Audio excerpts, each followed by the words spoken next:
thank you everybody for joining the PACE seminar today. I hope everybody can see the slide deck that I have pulled up and shared. So please holler at me if something's not sharing correctly. But today we'll be discussing redefining decision-making by making and creating a culture of cost transparency within your organization. So first, a little bit about me. My name is Sam Smith, and I'm a costing and profitability solutions leader with 3C Software. And I primarily focus in the world of manufacturing, but I think the topics that we discuss here today will be pertinent to sort of all industries and business types. Prior to this, I did serve as an implementation consultant for 3C, helping our customers on their path of building costing systems, and as a part of that, helping promote a better costing culture within their organizations. And then before all that, I started my career as a certified fraud examiner for Ernst & Young, working within their forensic investigations practice. So the entirety of my career has been centered around costing, accounting, and profitability. And so now a little bit about 3C Software, the organization that I work for. So we are a boutique software company with the only goal of helping promote and build a culture of cost analysis and transparency for organizations through our software platform, Impact ECS. We're primarily based out of Atlanta, Georgia, but have a partner office in Sydney, Australia, and have serviced over 700 locations worldwide. Let's see, our sole focus here at 3C is costing and profitability, really making us experts and thought leaders within this space. And we do this through our software platform called Impact ECS, which I had mentioned before. And what Impact ECS does is it helps companies leverage their data, which we will get into the importance of data throughout this presentation, but help them leverage their data to calculate a variety of cost types, being it standards, actuals, quotes, what ifs, all that sort of stuff, right? And then, so quickly, the agenda for today, we're first going to start with the why. So why is corporate culture generally, and more specifically, a culture of cost transparency important to a business or organization? Next, we're going to get into the what. So what does finance's role look like in helping shape an organization's culture? Then we're going to get into the nitty-gritties of how. So how can you help improve your organization's culture with regards to cost transparency? And then finally, we're going to take a look at a case study from a client of ours and their success and how they've been able to help redefine their decision-making with a more cost-centered approach. So with all that teed up, let's go ahead and jump into the why. So why is corporate culture important, and specifically with regards to cost transparency? So I want to start by sort of answering this question, what is corporate culture? Corporate culture tends to be one of those things that we sort of all know what it is, or could put our finger on it, but it's hard to exactly define or put into words, right?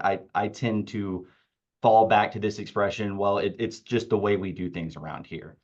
And while this is true, it is the way we do things within our organizations. I think in order to help change and shape an organization's culture, it's important to first be more specific about what exactly it is and its definition.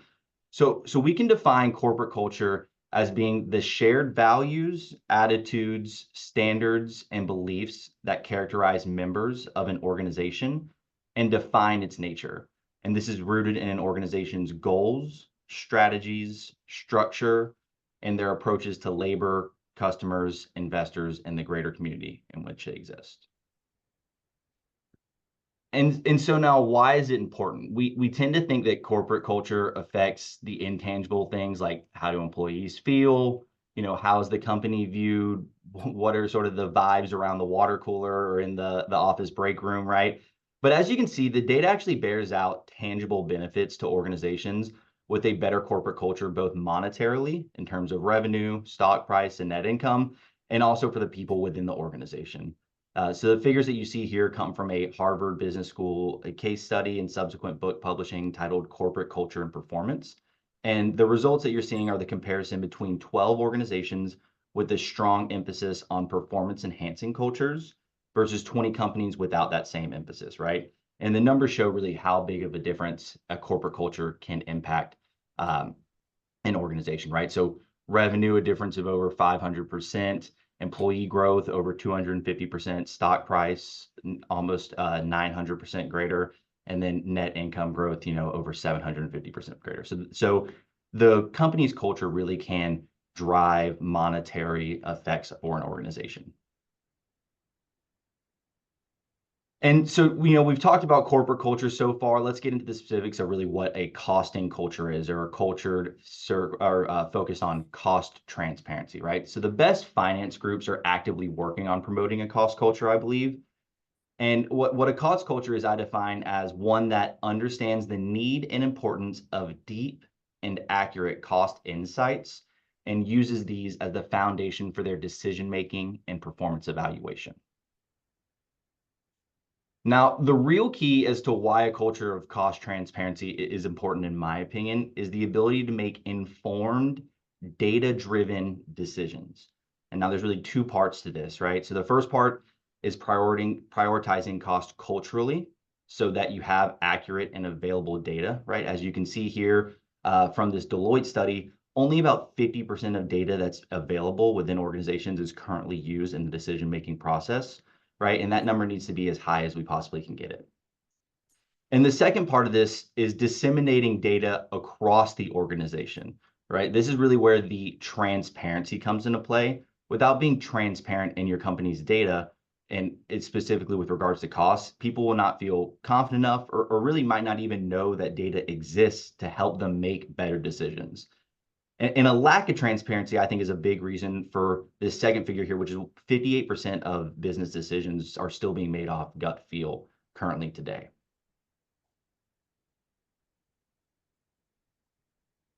And now, not only can your decision making suffer due to a lack of transparent cost culture, but the way in which you spend your time can also be less efficient, right? So currently, this tends to be how a majority of the people spend their time with the organizations that we work with at 3C Software. A majority is spent doing busy work, manual data entry, maintaining Excel workbooks, that sort of stuff, right?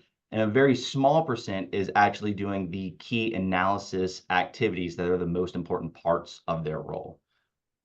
So the goal needs to be to establish and promote a successful cost culture that allows its employees to flip this pyramid so that most of their time is spent doing the important analysis and a very small amount is spent doing that busy work. All right. So that's sort of the why as to why corporate culture, and specifically culture with respect to cost transparency, is important. So now let's get into what finance's role is in helping shape corporate culture. So I'm going to start here. We didn't get the poll question set up. So really, if people want to just put their thoughts or comments into the meeting chat, that's more than fine. I'll read them off and kind of survey the crowd. But I want to ask, Lee, what department do you think in your organization has the most influence on its culture? And I'm going to pause here just for a moment, maybe a minute or so, while people put their responses in.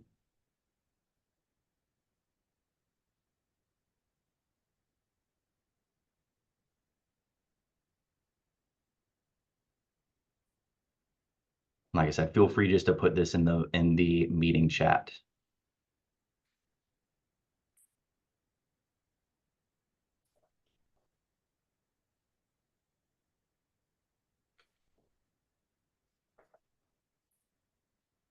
All right, they're starting to flow in now. So I'm seeing a good mixture. A lot of people are saying a little bit of everything.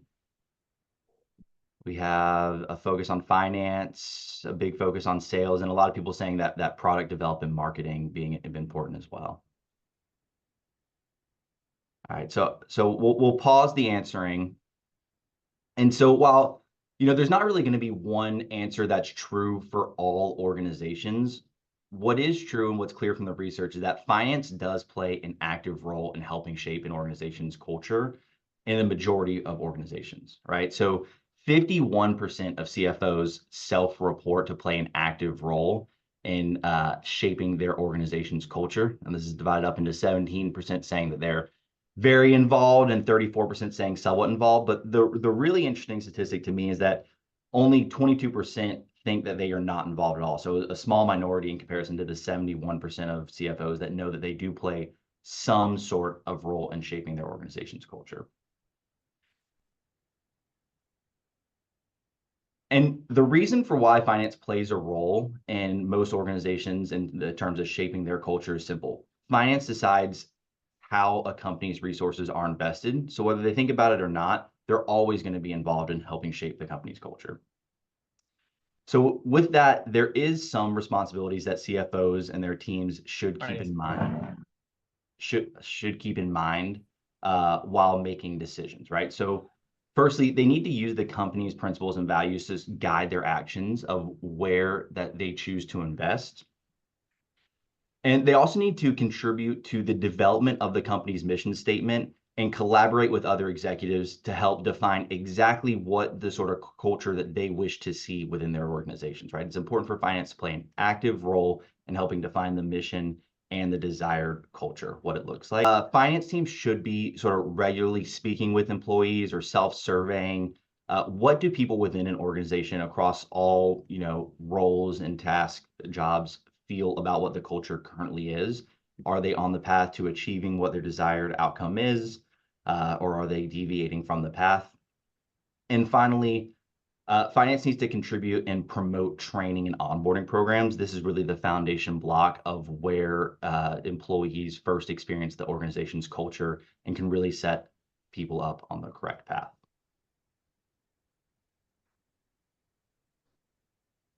So there are several ways that finance teams can significantly influence culture in impactful ways. So firstly, by promoting transparency, by sharing financial performance and business health openly, finance teams can help foster a culture of trust and openness throughout the organization. Next, by encouraging collaboration, finance teams need to work closely with other departments to ensure financial decisions align with the company's overall goals and promote a teamwork and a unified approach throughout the organization. Next, by supporting diversity and inclusion initiatives, right? By advocating and implementing for these inclusive financial policies and practices, finance teams can help create and foster a workplace that's more diverse and welcoming. By aligning their financial decisions with company values, making strategic financial decisions that reflect a company's core values can help reinforce the desired corporate culture and ensure long-term sustainability. Now, that's long-term sustainability not only in the organization, but also in the organization's culture, right? Next, risk mitigation. By managing risk effectively, finance teams can help provide a stable foundation for organizations, which contributes to a secure and confident work environment for its employees. And then finally, leadership visibility, right? Finance leaders need to take on more active and visible roles, be leaders by example, and help rally the workforce in setting a positive example through all of their initiatives and efforts, right? And so by focusing in these areas, finance teams can play a pivotal role in shaping and enhancing corporate culture, making it more attractive to top talent and ensuring long-term success of the organization. So we're going to do one more poll question. So what do you think the number one self-reported strategic priority for C-suite executives is in 2024 this year? I'm going to give everybody another minute or so to put their answers in the chat.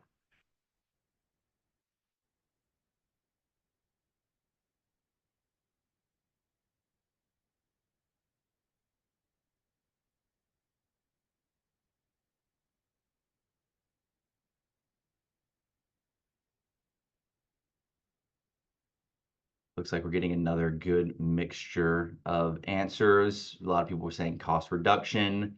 A lot of people also saying price management.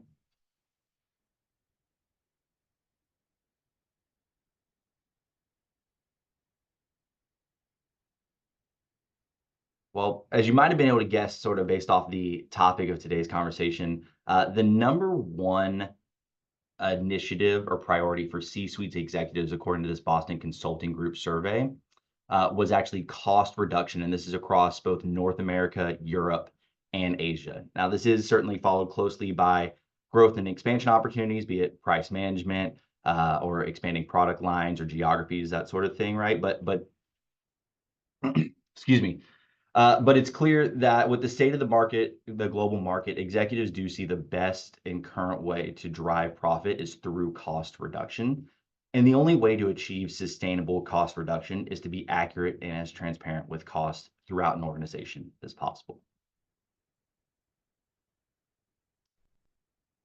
So that's the what in terms of what finance's role is in shaping culture within an organization. Let's really now get into the nitty-gritty details of how. How can you help shape your organization's culture, specifically with regards to cost transparency?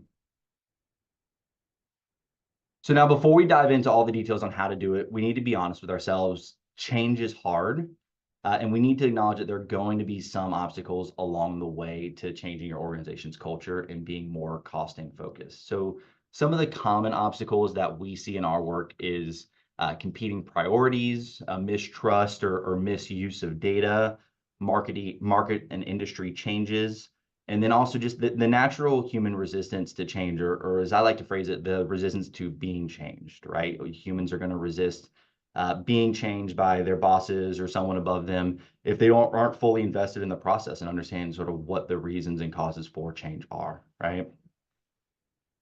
And but these certainly are not the only obstacles that you may come across, right? So it's important to effectively help manage the change. And one of my favorite analogies for change management comes from a book called Switch by Dan and Chip Heath. And that is the analogy of the elephant, the rider, and the path. So a rider can only control an elephant for so long. So if you want to get an elephant to turn, the best way is to change the path that it's walking on, right? Rather than trying to get the rider to steer it. So what this analogy means to me is that as we're trying to actively change our organization's culture, when we hit an obstacle, we need to think, how can we change the path, right? How can we reshape our priorities or our goals to be more in line with the desired cost and culture, rather than think, how do we steer the elephant, right? How do we do X instead of Y specifically?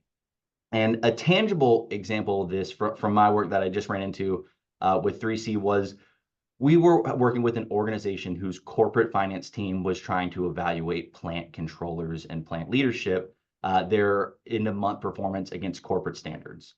And now the issue that they ran into every month was that underperforming plants, their leadership would complain that it really wasn't within their control. Maybe the plant that they're operating or the lines that they're running are older, meaning that the machines have higher waste or slower throughput rates, something like that, right? But the key to overcoming the obstacle for the corporate finance team was shifting the question from how do we make plant leadership accountable for their performance to how can we involve plant leadership in setting the corporate standard. This shift was the changing the path versus trying to steer the elephant, right? And so after this shift, we were able to help establish a process in which plant leadership could actually maintain their own set of alternate bombs and routings, data which they were responsible for maintaining and invested in making sure was accurate, because this is what they were going to be evaluated against, right? And this is how we got past the mistrust or the misleading data, which was the original obstacle, right? And as a result, the company actually shifted its standards process to a corporate weighted average based off their production volume and is now more accurate in calculating both standard costs, forecasted costs, and more accurate in their performance evaluation against their actual cost at the end of each period.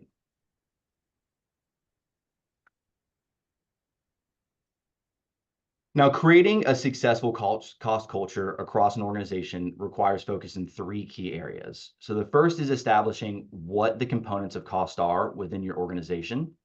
The next is identifying who the people are within each one of those areas. And then finally, enabling continuous improvements for the people within each one of these components.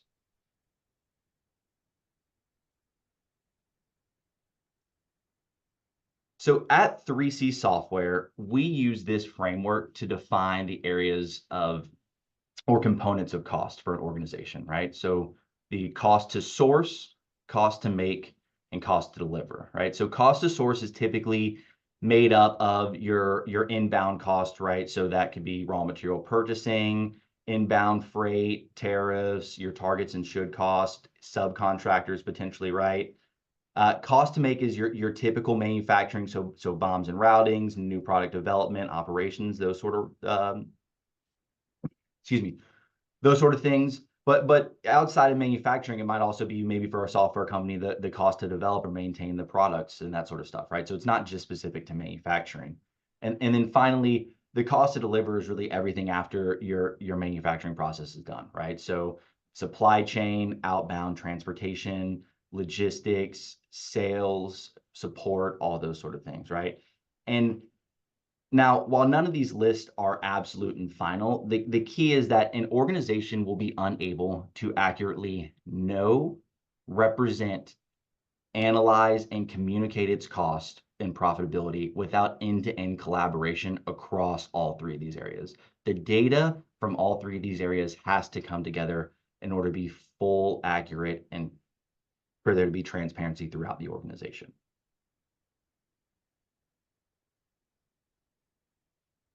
And so then the next step is then identifying the groups within each one of these areas, right? So on the cost of source side, you might have a sourcing or procurement team. You might have designing, engineering. Maybe if you're a contract manufacturer, you have a quoting team, that sort of thing. Within cost to make, you're going to have your manufacturing operations, your controllers, cost accountants or cost engineers, some FP&A team members maybe. And then supply chain and I'm sorry, and cost to deliver, you're going to have your supply chain logistics, customer service, salesmen and saleswomen, all those sort of after manufacturing jobs and roles, right? And it's all tied together with leadership being, your C-suite, your business line owners, presidents and vice presidents, heads of FP&A, that sort of thing, right? So we need to now identify the groups within each one of these areas. And so now we have to bring this all together, right? So we've established the areas of cost and the people within them. So now the question is, how can we empower them to help bolster the cost culture within your organization? And that is by helping them achieve quick wins and create an atmosphere that fosters continuous improvement. And the real key to this is continuous improvement, right? Nothing, you can't try to take everything on all at once. You need to have quick wins that you can continue to iterate on and put into this sort of cycle, right? And this is all achieved through leadership enablement, people engagement, and certainty in our execution. So the first piece to this, leader enablement, right? So we need to enable our leaders to be able to both balance the cost with their ambitions of growth. But leaders needs to be thought of beyond just leadership by role or by title in organization, right? A leader might be the person who raises their hand and says, hey, I have an idea of how to do this task better or how to be more efficient, right? And in my example before, the leader was, the first controller who said, hey, I have the idea of keeping my own set of bombs and routings and that way that I can be evaluated based off that rather than what the corporate, costing standard was. Not necessarily a leader by role, but he was identified as a leader within the initiative. And, we then had to provide him with the resources and the decision rights to implement this idea.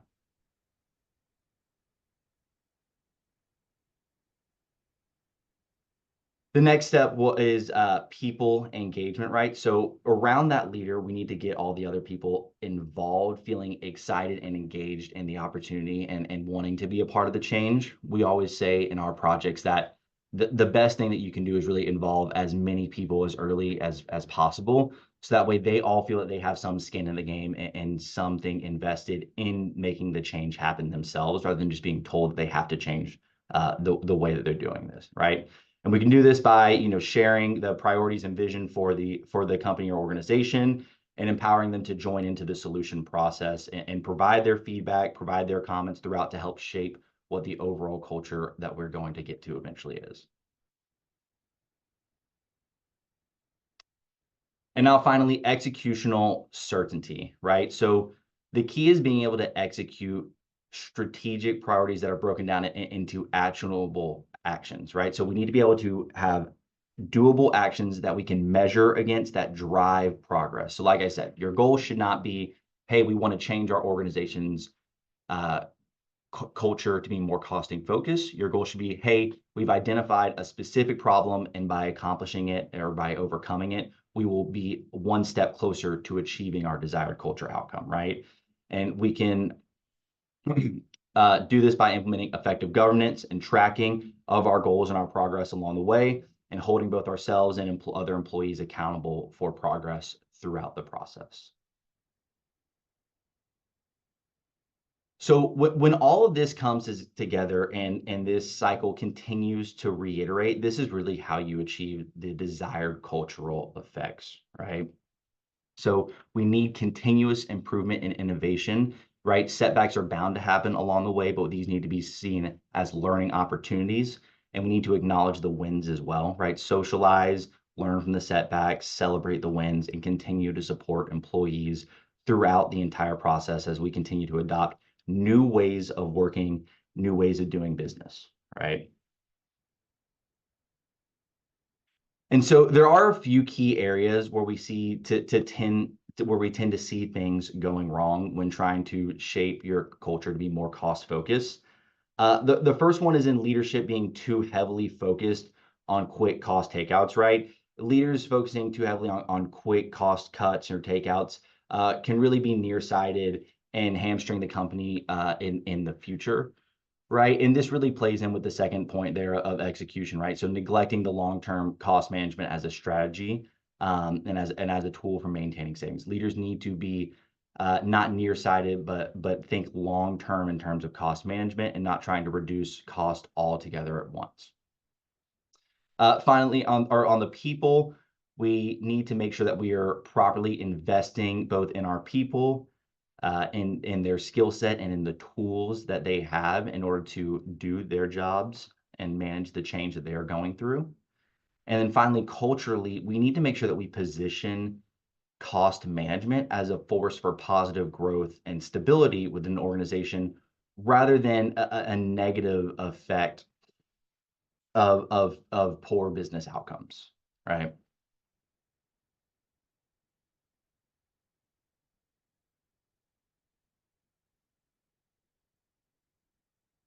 And so when this all comes together, each team should be on their own path to continuous improvement to keep the culture within the organization thriving, right? So, someone in sourcing or in the cost to source space might be at the very first step of just leadership engagement and identifying a task that they need to take on.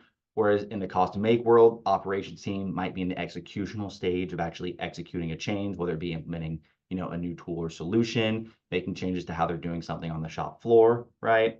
Whereas cost delivered might be in the other stage of getting the people involved and getting their feedback of what the process should be and what it looks like.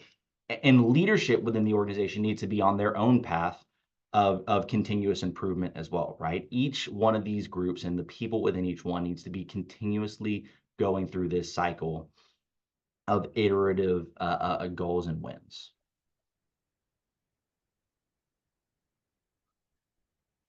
And so here are some of the key benefits that we tend to see on our projects with 3C software, right? So something that we provide is an integrated platform to access a single version of costing data, and as we say, the single version of truth within an organization, right? And this ties into giving enhanced visibility of the cost breakdown or buildup, right? So whether that's rate building through allocations, the bombs and routings, but being able to see from start to finish, how is cost calculated and how do we get there, right? Agile simulations and data-driven decisions, I think, go hand in hand with one another, right? It's great to make data-driven decisions, but really making the best decision comes in with running simulations based off what current data shows. So, being able to say not, hey, what is our cost now, but if inflation is 1% versus 3% versus 5%, what does that look like in terms of future outcomes for the business? And what do we need to do today to manage that,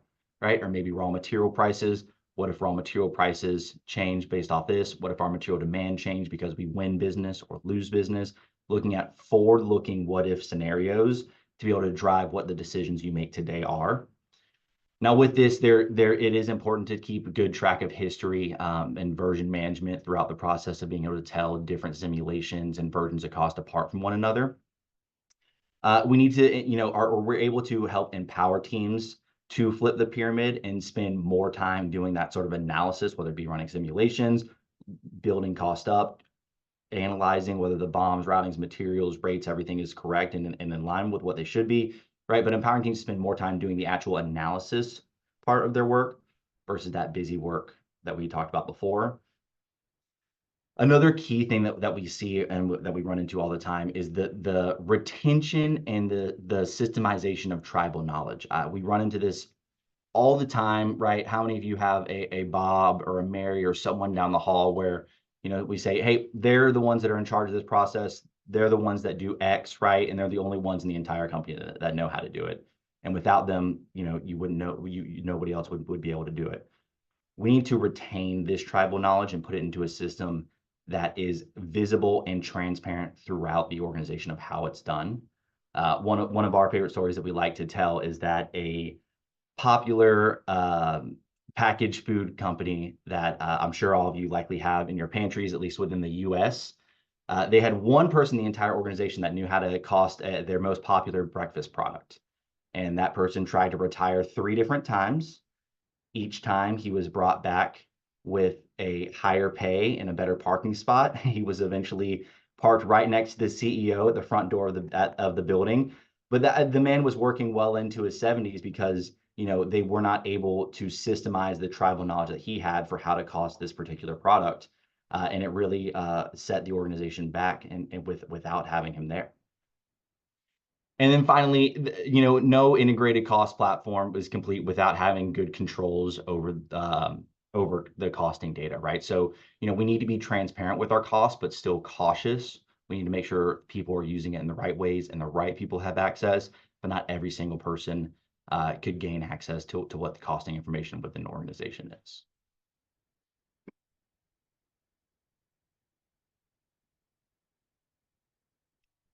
So now let's take a look at a case study from a client of ours who's been able to redefine their decision making across the board to being more costing focused, right?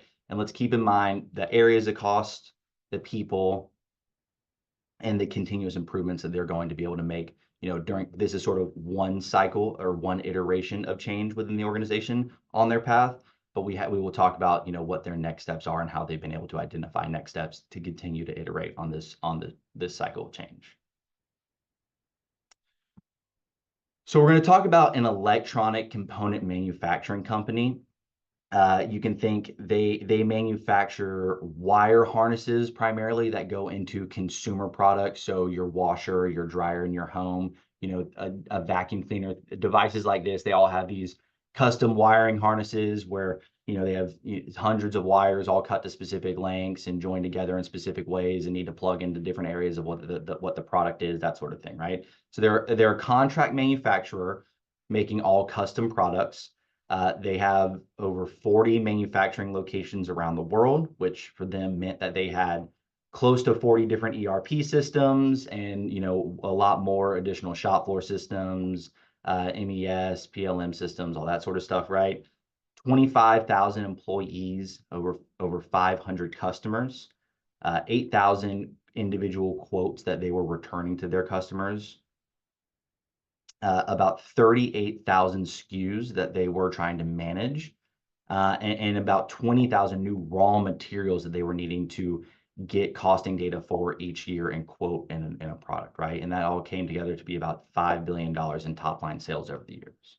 So a very complex organization, and their challenge was they needed a flexible process to calculate the cost of custom items and preserve the data that they gathered for future analytics, be it downstream analytics such as quote to actual performance.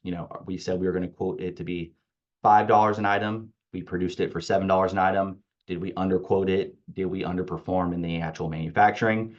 Also preserving the data for iteration of quotes, right? People who work in the contract manufacturing space will know that, rarely do you sell the item that you were first quoted on. You go through many iterations or versions of quotes before you get to the final product. And then also they had a lot of reoccurring customers. So being able to retain the data over time of how have we historically priced this customer in terms of margin? Can we reuse a quote from last year to have a starting place for the new bill of materials or bill of labor for this new quote that we're going to provide them, right? All those sort of year over year data measurements. So this is really the areas that they identified in terms of cost for the cost-based quoting process that they were trying to design, right? So it started at the customer side with the sales team. They were, getting customer and product concepts and design submitted. From there, they were having to try to cost it through the bombs and the routings and establishing and building them. And then went into, the raw materials, the production labor, the overhead that needed to be allocated to it. Additionally, is there any, specific or custom equipment that we're going to need to buy or have contract manufacturers as part of it? Are there any special activities we need to calculate new rates for that are not typical for us? Any non-reoccurring cost that was specific to this one individual quote? And then being able to assign them SG&A, freight, logistics cost, and from there being able to apply sort of what their margin goals or margin targets were to set a final price. They then would represent the quote back to the customer, and that typically would be where they go through that iterative process of saying, hey, we like it, but we need to change these three parts. We need to change the way it's assembled in this one area, and reiterate and sort of start this process of the quote. And then finally, like I said, evaluating then the quote performance to monitor it against its actual performance or any simulated performance, maybe in terms of volume. Hey, what happens if we sell 1,000 of these versus 10,000 versus 5,000, that sort of thing, right? So after identifying the areas of where the cost data or where the costing was happening, we helped them identify the teams, right? So on the product invention side, you had, sales and marketing that were involved in talking and communicating with the customer. Then on the still within the invention phase, we had engineering, R&D, product development, who were, really putting the bombs and the routings together and establishing them. Inside the cost calculation piece, they had, people from pricing or procurement and quoting that were trying to get raw material prices. Finance was playing a role, and also, corporate controllers were playing a role in helping set and labor rates and overhead rates and all that sort of stuff, right? Supply chain was playing a role in helping calculate logistics and freight for each one of these quotes. Sales controlling was playing a role once again in terms of trying to calculate what the target margin should be and target price should be for the specific quote package. Commercial finance had their hand in that as well. And then it ended back in with sales management, with their sales managers being able to review a quote, approve it. Sometimes quotes were big enough that they had to go all the way up through business line managers, presidents, vice presidents of certain regions, or even up to the C-suite level for approval, depending on the size of the quote. And you can see that across all these different teams and areas of cost, there's a wide variety of data that's currently available to use and needs to be able to be pulled together in order to help accurately calculate costs throughout the organization, right? So you had data coming in through text, via web and emails, and the communications with the customer, CRM data, CAD drawings, PLM systems. It gets into the actual ERP modules itself with designing the bombs and routings, MES and shop floor systems. Then, for the actual cost calculation of an individual quote, the individual quote sheets or workbooks that they might have, their EOQ breaks or capacity breaks data that they might be incorporating within sort of the SG&A and freight side of things, right? They would need to be able to calculate, all of that corporate overhead and allocate it out to the individual quote, and also be able to do profit analysis based off contribution margin and gross margin, right? They needed to be able to make comparisons to their competitors that they were probably likely being quoted against. And then finally, in terms of the management side of things, there was a lot of data around sort of what was the approval workflow and where are we throughout the process. Where we had, or we talked about that this company did nearly 8,000 quotes every single year, right? So where are all those 8,000 quotes in sort of the process? Are they at step one of, the initial design? Are they waiting for approval from this one person? Can we report and dashboard where each one of these quotes are and who's responsible for it at this given moment in time? And finally, if the business was won, we need to be able to take all this data that we've conceptually put together and actually write it to all these systems so that it's permanent, right back to the ERP system. Here is a new bomb, here's a new routing, all of that sort of stuff.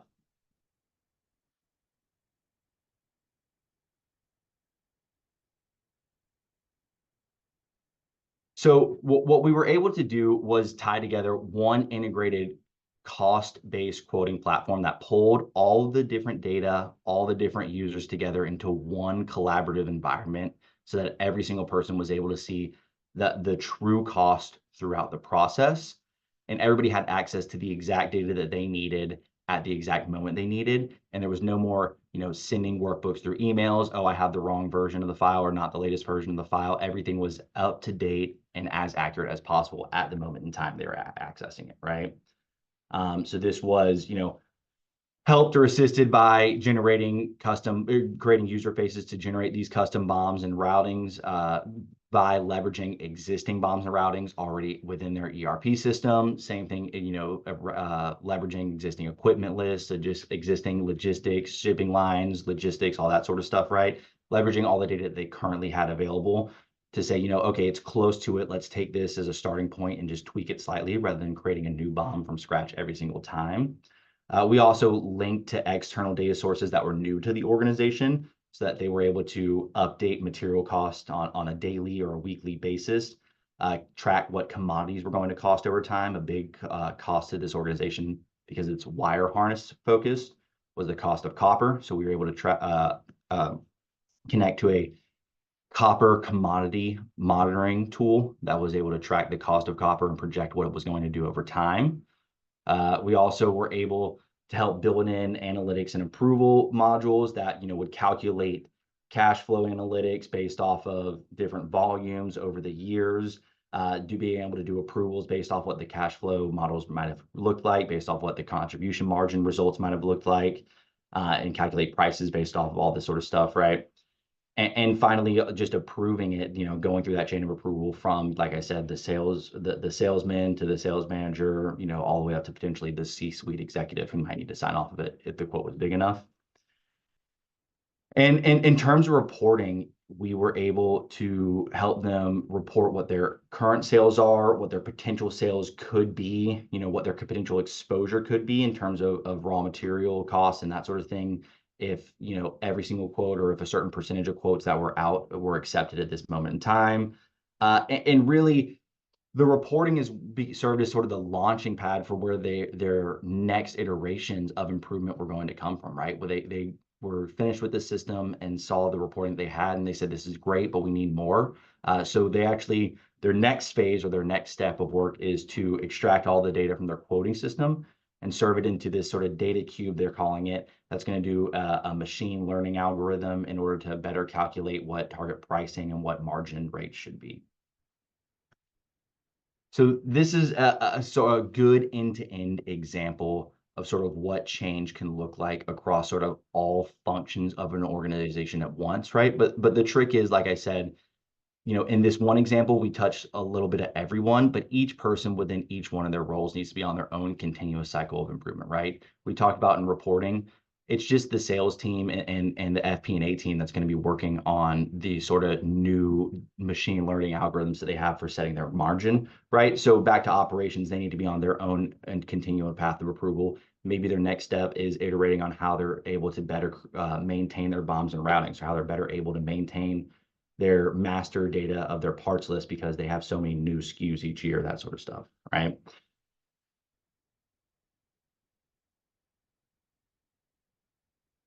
So that's really the end of what I had prepared today. So I want to take this last slide and last minute to really turn it around to you to be a little bit introspective and asking yourself, what is the culture within your organization, especially with regards to cost, right? And what are the ways that you make the decisions where you work?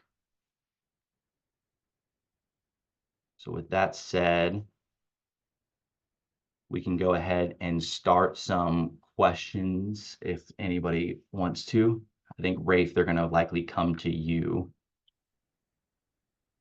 Absolutely. And I have a few questions already, but if we welcome more. So if you do have a question after this very interesting presentation, please feel free to put them either in the chat feature, as some have, or in the Q&A feature as well. So let's start off with one question on how long does it take to create this cost-conscious culture? Yeah, it's a tricky question to answer because the truth is, I don't think anybody is fully satisfied or thinks that they're ever really done, right? Something is sort of intangible as sort of what the culture within an organization is. It's hard to really define a finish line, which that's really why we stress the importance of continuous iteration and being able to achieve quick wins, right? If you can, do 1, 2, 3 achievable goals, or set 1, 2, 3 achievable goals and execute them and measure your progress against them, you're going to be able to see by the time you're done, oh, we have made strides in sort of shaping our culture. But it's really hard to define, a set finish line with something that's intangible like culture, right? It might take, you know, some organizations a very short amount of time because they're not as large, not as complex. It could take, other organizations years to achieve their desired culture. Yeah, that's a great answer. I'm sure it's a moving goalpost as you Exactly. embark on this journey. So next question, how important is having leadership involvement when you're trying to expand the availability of cost information across the organization? Yeah, I think that leadership involvement is very important when trying to sort of disseminate cost information throughout an organization. And that is simply because cost is something that's long been thought of as sort of secretive, hidden data. Something that we run into a lot of times in our work is no, our one finance team is allowed to know these numbers, but nobody else in the business is allowed to know them, right? And so the change in terms of sharing sort of the financial health and data of the organization needs to start at the leadership level because they're the ones that are empowered to make that change, and then they need to in turn empower the people below them to actually share the data and make the changes that they would like to make or and so on, right? So it really all does start with the leadership team setting the example of it being okay to sort of share that data across the organization. Yeah, I think that's a great answer. And like any change initiative, right, you need to have senior leadership involved and pushing it and supporting it, as well as you said, subsequent involvement across the organization. Right. So next question, is there anything that sets companies apart that have successfully implemented cost cultures?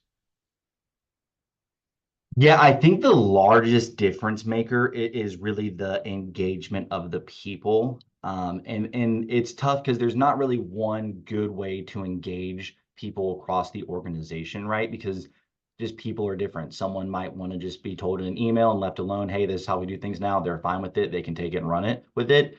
Others want to be brought into a big meeting or lunch and learn and see why the change is and what it's going to look like and what they can expect of things, 6 months from now, that sort of stuff, right?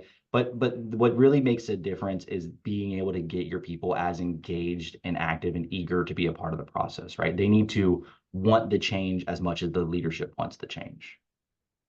Great. Great. Great. So next question, how to differentiate cost culture from cost systems of an organization? Cost culture versus cost systems. Yeah, this is really a good one. I think that cost systems really can help feed into the costing culture of an organization, right? We talked early on that the key to, or my definition sort of for cost culture, it involves being able to make data-driven decisions and being able to use the costing data for analysis, right? So really you're going to have the data out of these systems in order to help shape the culture or help take the actions, I guess I'd say, that do shape the culture, right? The culture is sort of the overarching mindset or frame at which we think about things, but no individual actionable step is going to be able to take in without having the right systems or the right processes in place and being able to capture and extract the correct data. Great answer.